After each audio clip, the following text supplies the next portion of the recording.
Masih bersama kami pemirsa dari Istora Senayan Jakarta, debat ketiga calon presiden pemilu tahun 2024.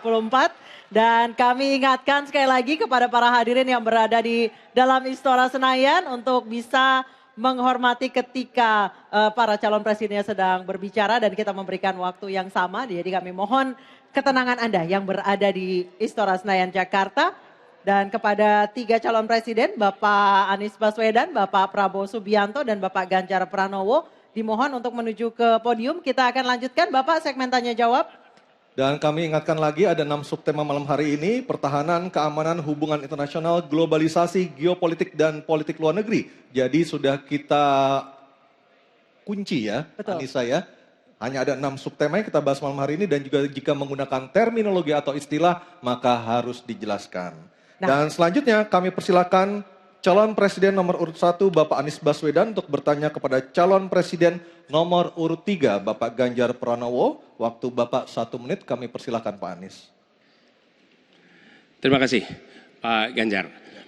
Pertanyaan ini terkait dengan kinerja Kementerian Pertahanan. Ketika tadi kita bahas sama-sama situasi pertahanan kita, Bapak tadi membahas tentang bagaimana belanja alutsista, bagaimana rencana tentang minimum force itu bisa dicapai dan lain-lain. Bapak melakukan review itu. Nah, di sisi lain Bapak juga waktu itu pernah memberikan penilaian atas kinerja penegakan hukum di Indonesia. Bapak beri skor 5 atas kinerja hukum di Indonesia. Pertanyaannya sekarang terkait dengan pertahanan, berapa skor yang Bapak berikan atas kinerja Kementerian Pertahanan yang dipimpin oleh Bapak Prabowo? Silakan Pak Ganjar. Baik, masih ada waktunya Pak Anies? Cukup Pak Anies? Cukup. Baik, langsung saja kami persilakan Pak Ganjar untuk menjawab pertanyaan dari Pak Anies. Waktu Bapak 2 menit dimulai ketika berbicara, silakan. 5 juga. Saya punya datanya dan kemudian akan saya sampaikan. Maka di meja saya sudah saya siapkan data satu persatu. Namun demikian Mas Anies, tentu saja ada yang ingin saya sampaikan dari apa yang tadi sudah saya utarakan. Ketika kemudian kita ingin membangun sistem pertahanan kita, maka dalam perencanaan kita tidak boleh gonta-ganti. Kita mesti ajak, mesti konsisten. Kedua, kita mesti mendengarkan betul-betul dari seluruh matra. Maka seluruh proses perencanaannya harus bottom up. Sehingga saya ketemu dengan seseorang berpangkat cukup tinggi, Pak, kalau Bapak kasih persenjataan kepada saya yang tidak saya butuhkan, sudah saya siapkan museum untuk saya taruh di sana. Situasi seperti ini tentu tidak mengenakan. Tapi ini harus kita buka apapun kondisinya untuk perbaikan bangsa. Kritik, otokritik itu menyehatkan. Tidak ada kok rasa dengki di hati saya. Yang ada adalah bagaimana rasa cinta tanah air ini mesti kita wujudkan. Agar kemudian kita betul-betul bisa menjadi negara kuat di banyak area dan kita berbicara di dunia internasional disegani. Bung Karno telah menyampaikan itu. Daulat politik itu wajib. Berdikari dalam bidang ekonomi mesti dituju. Dan kita punya kepribadian dalam kebudayaan. Sekarang daulat ekonomi pertahanan kita mesti kita tunjukkan. Maka ketika banyak perusahaan-perusahaan waktu itu yang sangat strategis dibikin, itu mimpi sejak dari lama pendiri bangsa agar kita menjadi negara kuat. Dan itulah yang sebenarnya kita-kita yang harus meneruskan itu. Begitu Mas Anies. Ya, makasih Pak Ganjar. Cukup Pak Ganjar, baik Pak Anies. Silakan menanggapi jawaban dari Pak Ganjar, waktu 1 menit Pak Anies, silakan. Jadi TNI, tentara kita, polisi kita, semua bekerja luar biasa di lapangan. Kita harus berikan rasa hormat dan terima kasih. Karena mereka mengerjakan hal-hal yang sulit, hal-hal yang berat. Tapi sisi kebijakan menurut saya lebih parah. Kenapa? Di era Pak SBY, kenaikan gaji terjadi 9 kali. Selama era ini hanya bernaik gaji 3 kali dan akan naik nanti tahun depan. Karena menjelang pemilu mungkin naik gajinya. Tapi di sisi lain, kesejahteraannya tidak dipikirkan dengan serius. Tukin hanya 80%. Lihat Kementerian Keuangan, lihat Kementerian PUPR. Menteri-menterinya mengusahakan peningkatan tukin di mereka. Lalu kita lihat tadi alutsista yang bekas, yang itu resikonya adalah keselamatan dari TNI kita. Mereka bekerja keras menjaga setiap jengkal tanah Republik ini. Tetapi mereka tidak didukung dengan policy. Karena itu menurut saya skornya justru di bawah 5, Mas Ganjar. Kalau 5 itu ketinggian, Pak Ganjar. Terima kasih, Pak Ganjar. Baik, waktu habis Pak Anies. Pak Ganjar silakan jawab pertanyaan dari Pak Anies. Waktu Bapak 1 menit. Silakan Pak Ganjar. Mas Anies gak usah takut. Disebut aja angkanya berapa gitu loh. Kayak saya gitu loh. Jangan di bawah 5, sebut aja berapa. 11, Mas. Dari 100. Oke. Ini sedikit ngajari kendel Mas Anies biar berani. Apa yang kemudian saya lakukan dari jawaban saya untuk membela para TNI kita? Saya bersama mereka. Saya mendengarkan, saya berkeliling Indonesia, saya mampir bertemu di rumah-rumah mereka, di asrama-asrama mereka. Maka kami tidak mau kalau kemudian mereka, mohon maaf, bertempur dan mati sia-sia. Saya tidak rela. Maka itulah yang saya bela.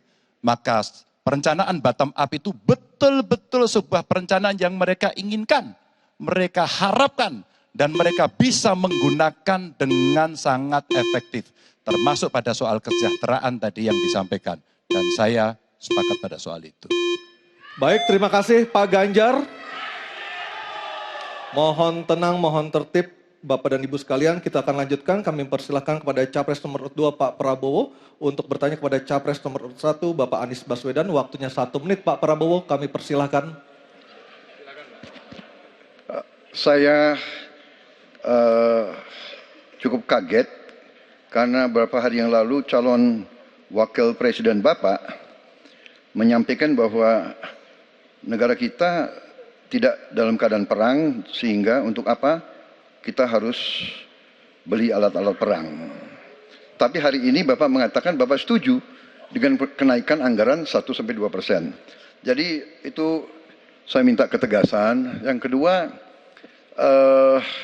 ya sekali lagi data-data yang Bapak pegang adalah keliru, dan juga Pak Ganjar tadi juga banyak kelirunya. Saya sangat transparan dan semua partai yang mengusung Bapak Profesor Anies mendukung APBN, berarti mendukung program saya. Termasuk PDIP di Komisi 1. Waktu habis Pak Prabowo. Baik, Pak Anies silakan untuk menjawab pertanyaan Pak Prabowo. Waktu Anda 2 menit.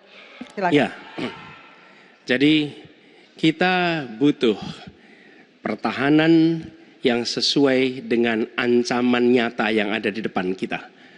Ancaman ini dirasakan oleh siapa? Dirasakan bukan saja di dalam batas-batas teritorial, tapi juga di keluarga. Bagaimana ancaman atas penipuan online, bagaimana ancaman atas peretasan, bagaimana ancaman atas judi online, bagaimana ancaman-ancaman terorisme. Itu semua membutuhkan perhatian. Jadi bukan memutuskan untuk belanja alutsista berdasarkan selera dan berdasarkan preferensi masa lalu, tapi justru harus mencerminkan kebutuhan masa depan. Inilah yang menurut kami penting. Ya, anggarannya perlu kita tingkatkan, tapi jangan keliru. Ancamannya juga mengalami pergeseran. Jadi itulah sebabnya mengapa kita melihat perlunya ada strategi yang baik. Supaya apa? Supaya kekuatan yang kita miliki mereka bisa bekerja dengan optimal, tidak sia-sia. Lalu Pak Prabowo yang saya hormati, ini bukan soal pribadi, ini soal negara, ini soal policy. Penjelasannya ya di tempat ini, bukan di ruang-ruang tertutup yang tidak diketahui oleh publik. Justru kalau Bapak ketahui datanya salah, tunjukkan di tempat ini sehingga publik bisa mengetahui, bukan dalam pertemuan-pertemuan lain yang tidak jelas dari mana kita bisa menilai akurasinya. Jadi menurut hemat kami, bila ada di antara kami yang faktanya keliru, Bapak tunjukkan. Tapi kalau Bapak tidak menunjukkan, berarti memang faktanya benar. Itulah kenyataan yang ada di lapangan. Dan ini juga yang selalu kami gunakan. Kami gunakan fakta-fakta itu. Itulah sebabnya, Pak, kami melihat penting sekali untuk kita tenang, dingin, jangan emosional dalam menghadapi persoalan-persoalan kenegaraan, dalam menghadapi persoalan-persoalan pertahanan. Demikian jawaban kami. Terima kasih. Baik, terima kasih Pak Anies. Oke, tenang dulu. Tenang dulu. Mohon tenang Bapak dan Ibu, mohon tenang supaya kita bisa mendapatkan intisari dari jawaban maupun pertanyaan dari ketiga capres kita ini. Dan kami persilakan Pak Prabowo untuk menanggapi Pak Anies dalam waktu 1 menit Pak. Kami persilakan Pak Prabowo. Pak Anies. Saya tidak bicara tertutup, saya bicara di Dewan Perwakilan Rakyat Komisi 1, di mana semua partai yang mengusung Bapak hadir dan menyetujui yang saya ajukan. Jadi dan juga sekarang waktunya nggak ada, jadi saya mengundang kita bicara terbuka, silakan. Tapi saya ingatkan, Bapak cinta atau tidak dengan negara ini? Masa kita mau buka semua kekurangan kita, semua masalah kita buka di depan umum? Apakah itu pantas? Di negara yang baik, di negara maju, masalah rahasia ada, Profesor. Jadi bohong, saya tidak minta tertutup. Saya terbuka, Komisi DPR terbuka. Baik, waktunya habis. Waktu habis Pak Prabowo, waktu habis. Kami persilakan Pak. Mohon tenang. Tenang Hadirin, dulu, mohon tenang dulu kita lanjutkan. Supaya pemirsa di rumah juga bisa mendapatkan intisari dari acara kita malam hari ini. Mohon tenang. Silakan Pak Anies untuk memberikan tanggapan atas pernyataan Pak Prabowo. Waktu Bapak 1 menit. Tidak ada yang perlu dirahasiakan. Bapak Presiden menyampaikan, Bapak punya lahan lebih dari 340.000 hektar, sementara TNI kita, prajurit kita, selebih dari separuh tidak punya rumah dinas. Itu fakta, tidak perlu dibicarakan secara tertutup. Itu kekurangan yang harus kita perbaiki. Dan ketika tadi Bapak mengatakan, Bapak akan meningkatkan kesejahteraan. Pak, Bapak ini sudah Menhan selama 4 tahun, hampir 5 tahun. Bukan calon Menhan. Jadi harusnya menunjukkan inilah yang sudah saya kerjakan. Bukan mengatakan apa yang akan dilakukan. Nah saya menyampaikan, bila saya ditugasi maka kenaikan gaji dilakukan tiap tahun. Maka perumahan prajurit TNI dipastikan dibangun. Sehingga mereka tidak perlu ngekos, tidak perlu mereka sewa. Dan mereka bisa tenang. Mereka diminta mempertahankan setiap jengkal, tapi kita tidak memberikan tempat tinggal bagi mereka berdinas. Itu tidak benar, itu harus dikoreksi. Baik, waktu habis. Terima kasih Pak Anies. Mohon tenang Bapak dan Ibu, mohon tenang. Tenang dulu yuk supaya kita bisa Bapak dan lanjutkan Ibu. acaranya. Mohon tenang dulu. Mohon tenang menjaga ketertiban, kita berikan hak yang sama kepada 3 capres kita, mohon tenang. Dan kita akan memasuki sesi tanya jawab yang terakhir, yakni calon presiden nomor urut 3 Pak Ganjar Pranowo dan calon presiden nomor urut 2 Bapak Prabowo Subianto untuk saling tanya jawab dan menanggapi. Dan kami silakan Pak Ganjar untuk bertanya kepada Pak Prabowo, waktu Anda 1 menit, silakan Pak Ganjar. Terima kasih. Pak Prabowo, saya senang sekali Bapak memantik saya, data saya tidak benar. Silakan bantah data saya hari ini Pak. Dan saya izinkan kalau ada staf mau bantu silakan berdiri di sebelahnya. Izinkan. Pak, Global Peace Index kita menurut sumber Institute for Economic and Peace kita turun Pak. Kalau mau diklosa boleh. Silakan. Saya bawakan ini dari rumah. Mari kita bicara data yang benar. Global Militarization Index kita sumbernya Bonn International Center for Conflict Studies turun. Semua skornya ada. Kapabilitas militer kita, ini dari Law Institute Asia Power Index, turun. Proporsi anggaran pertahanan kita sumbernya IISS Military Balance Plus turun. Pak Prabowo, saya mau bertanya kepada Bapak, termasuk kemudian capaian MEF kita hanya 65,49% dari target 79%. Mengapa terjadi penurunan dan apa solusinya? Waktunya Waktu habis. Pak Prabowo silakan untuk menjawab pertanyaan dari Pak Ganjar, waktu Bapak 2 menit silakan. Jadi Pak Ganjar, saya sudah buat rencana, tetapi yang menentukan termasuk Menteri Keuangan.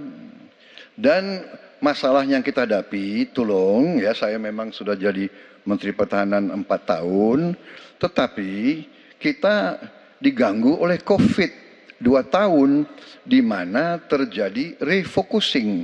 Jadi banyak yang kita ajukan tidak disetujui oleh Menteri Keuangan.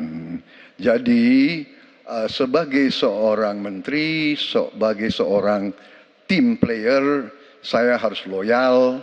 Jadi ya saya tidak banyak bicara di depan umum ya. Tapi data-data yang Bapak ungkapkan masalah pesawat bekas ya. Saya ingatkan Bung Karno waktu menghadapi Irian Barat, seluruh alatnya bekas. Pak Ganjar, Bung Karno, seluruh pesawat terbang, kapal selam, cruiser, destroyer, semuanya bekas. Ya. Jadi kita juga masih pakai banyak sampai sekarang pesawat bekas. Jadi banyak data Bapak, mungkin niat Bapak baik, tapi mungkin tim Bapak, staf Bapak itu keliru memberi masukan. Ya. Jadi dalam alat perang, saya katakan, bukan baru dan bekas, tapi usianya. Usianya, kalau pesawat flying hours. Ya. Dan tentunya kita pasti mau yang terbaik untuk prajurit kita. Ya. Tapi kita harus loyal kepada yang lebih besar. COVID, ada krisis Ukraina, pangan naik, BBM naik. Waktu habis Pak Prabowo, terima kasih. Kami persilakan Pak Ganjar untuk menanggapi jawaban dari Pak Prabowo. Waktu Anda 1 menit, mohon tenang. Maaf, kali ini Bapak tidak menjawab sama sekali pertanyaan saya, Pak. Saya pengen data yang Bapak katakan salah, data pertahanan Anda ini, Anda pertahanan saya, silahkan Anda bantah di sini. Bapak tidak mampu membantah dan Bapak menjelaskan pesawat bekas. Saya tidak pernah berbicara pesawat bekas dalam pertanyaan saya. Minimal saya bertanya, tadi kalau Bapak, maaf, mendengarkan terakhir, capaian MIF kita hanya 65-49% dari target 79%, dan ini mengkhawatirkan karena akhir tahun ini sudah harus selesai. Bapak juga tidak menjawab. Jadi artinya sebenarnya apa yang Bapak jawab dari seluruh pengelolaan pertahanan yang ada di Indonesia ini? Sungguh-sungguh saya meragukan itu karena data ini kemudian Bapak tidak mampu membantah di sini. Bahkan saya sudah memberikan ruang terbuka, kalau ada staf yang bisa membantu silakan berdiri di sini. Staf saya, oh Anda mau bilang angkanya silakan naik ke sini. Akan saya tunjukkan kalau Anda mau membantu. Terima kasih. Baik, terima kasih Pak Ganjar. Oke, tenang dulu. Kami persilakan Pak Prabowo untuk tanggapan dari pernyataan Pak Ganjar. Waktu Bapak 1 menit, silakan. Ya, jadi begini, yang Bapak ungkapkan itu saya bisa bantah, waktunya tidak cukup. Saya siap berjumpa dengan Bapak. Mari kita bahas satu persatu, akan saya buktikan. Saya butuh hari ini, Pak. Nggak bisa. Saya tidak dikasih waktu. Jadi Anda tidak fair. Anda minta saya kasih penjelasan yang begitu rumit, tapi waktu saya terbatas. Jadi saya transparan, saudara. Dan yang saya katakan, kalau kita bicara MEF itu mulai dari berapa periode yang lalu. Ya, kalau kita mau buka-bukaan, Menteri Pertahanan sebelum saya, apakah tidak juga berpengaruh? Juga Menteri Keuangan yang banyak tidak menyetujui disbursement. Jadi mari kita diskusi dengan baik sebagai negarawan dan tidak mencari-cari hal-hal yang keliru. Waktu habis Pak Prabowo, terima kasih. Kita berikan apresiasi untuk ketiga calon presiden kita. Baik hadirin dan pemirsa, kita akan jeda terlebih dahulu dan tentunya akan kembali dengan segmen para calon presiden ini akan menyampaikan pernyataan penutup dari debat ketiga calon presiden tahun 2024. Tetap bersama kami di debat ketiga calon presiden tahun 2024. Fiona. Aku nggak mau. Tunggu dulu Fiona. Apa? Hari kasih sayang. Kalau itu mah aku juga udah tahu. Bukan gitu sayangku. Hari itu adalah hari pemilihan umum sayang. Aku jadi pengen deh ke TPS tersayang sama kamu. Jangan lupa ya, tanggal 14 Februari 2024 datang ke TPS. Gunakan hak pilih kamu. Mas, bunganya belum dibayar. Oh iya. Ya, sekarang kan Bapak udah jadi pensiunan. Sesuai dengan PKPU atau Peraturan Komisi Pemilihan Umum Nomor 7 Tahun 2022, menyatakan bahwa setiap pensiunan anggota polisi, dan prajurit TNI atau yang sudah mengundurkan diri sehingga statusnya menjadi sipil bisa ikut serta dalam pemilu nanti. Nah, jangan lupa gunakan hak pilih Bapak nanti ya. Itu pasti, Bu.